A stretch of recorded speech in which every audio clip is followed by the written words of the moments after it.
के बारे में एक बार कॉपी दिखाना आप अपने। देखिए आप ऐसे समझिए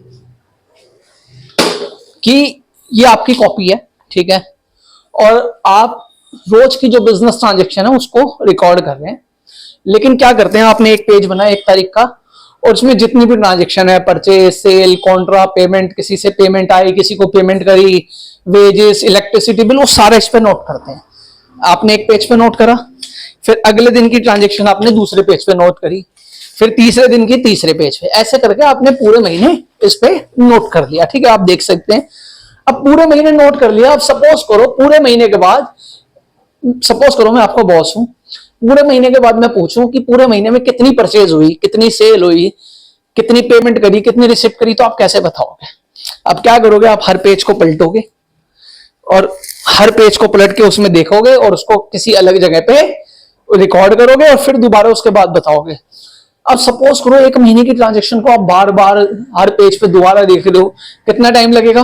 बहुत टाइम लगेगा। तो अकाउंट्स में क्या करते हैं हम, बेसिकली अकाउंट क्या होता है, ऐसे समझिए।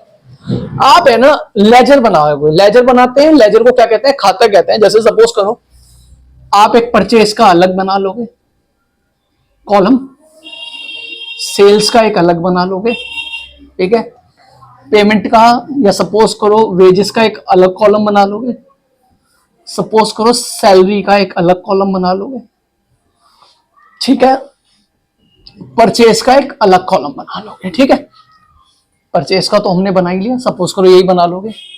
अब सपोज करो 1 तारीख आई, परचेज 1000 रुपए की हुई, सेल 1500 रुपए की हो गई, वेजेस 200 रुपए दिया, सैलरी इसको 500 रुपए दी। वैसे ही हम लिख रहे हैं क्योंकि सैलरी पर मंथ दी जाती है।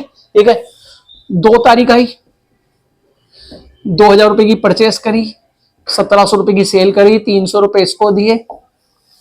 ठीक है, 4 तारीख आई, ऐसे पूरे महीने के आपने, पूरे महीने में जो भी खर्चा था, जो भी परचेज थी, जो भी सेल थी, आपने लिख ली। अब पूरे महीने के बाद मैं आपसे पूछूं कि कितने रुपए की परचेज हुई है, तो आपको कोई दिक्कत नहीं होगी, आप इसको टोटल करोगे और बता दोगे इतने रुपए की परचेज हुई। अब मैं आपसे पूछूंगा, मैंने है ना 15 तारीख की परचेज थी, मुझे ध्यान नहीं आई, तो आपको कैसे बतानी है? ठीक है, 15 तारीख का देखा सर, इतने रुपए की परचेज करी थी, इससे आई थी, बता दी। इसमें क्या करना पड़ता आपको, इसमें क्या करना पड़ता, पेज पलटने पड़ते, बार बार पेज पलटने पड़ते। किसी भी डिटेल को देखने के लिए आपको बहुत ज्यादा कॉन्सेंट्रेट करना पड़ता, और कई बार गलती भी होती है। तो अकाउंट्स क्या होता है, हम हर चीज को सेपरेट कर लेते हैं। जिस चीज को जितना सेपरेट करते रहोगे उतना अच्छा आपके लिए अकाउंट्स होता रहेगा। और ऐसे ही होता है, सैलरी अलग होती है, वेजेस अलग होती है। अच्छा आप देखोगे ना, हमारा घर भी तो अकाउंट्स है। बेसिक अकाउंट्स क्या है, मैनेजमेंट, खातों की, रिकॉर्ड की मैनेजमेंट है। हमारा घर भी तो क्या होता है, एक मैनेज ही तो होता है। आपका, आपके घर में हर चीज अलग जगह रखी होती है ना, रसोई का सामान रसोई में, बाथरूम का सामान बाथरूम में। अगर आपके घर में सपोज करो आपके पापा के, मम्मी के और आपके भी कपड़े हैं, तो आपके कपड़े एक अलग बॉक्स में रखे होंगे, मम्मी के अलग। अगर सपोज करो पापा के आपके में रखे हो और आपके पापा में रखे हो, तो ढूंढने में क्या होगी, बड़ी दिक्कत होगी।